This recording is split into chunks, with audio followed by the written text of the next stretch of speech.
John Doran, this is a beautiful stadium. Tell me, John, who built it?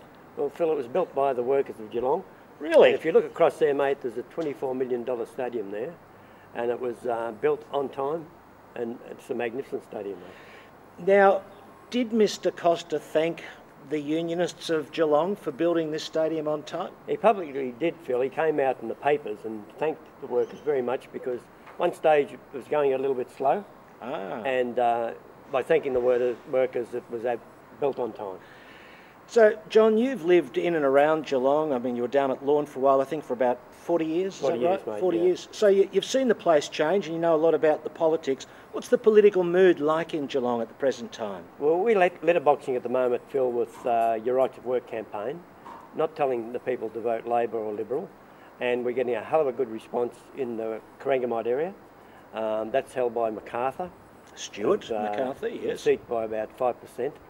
And he's really got to look at it now. The way we're working, people usually get upset by putting junk mail in letterboxes, but we're getting a really good response from placing this advertising in, and the people are really responding by it all. This is a union show. The Conservatives would look in and say, well, you'd expect them to be critical of work choices, but give us a couple of arguments as to why work choices is definitely bad. Well, the people are getting screwed, Phil. I'm really worried about the young people that are going on these contracts, AWAs with McDonald's and these sort of companies, and the kids are really getting screwed, and it's up to the parents to come out now and help the kids as much as we can. John, just explain to our viewers, how is it that an AWA can reduce a person's wages?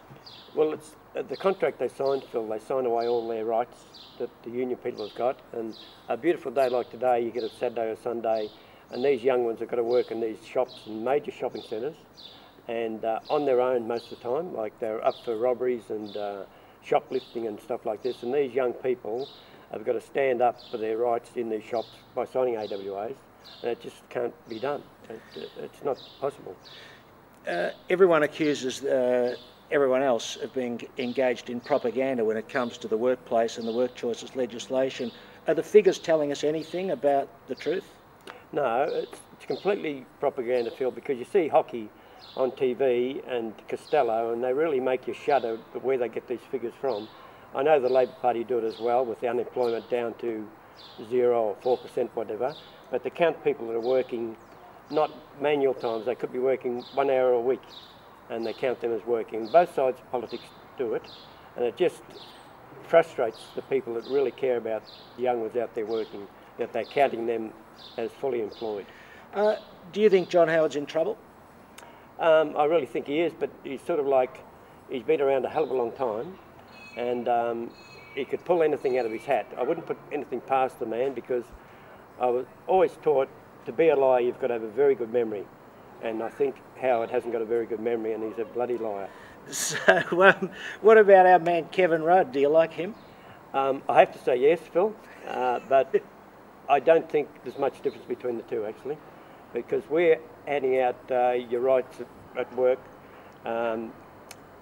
pamphlets and stuff, and we've really got to stick up for the battlers now. I think you've got to take it off politicians.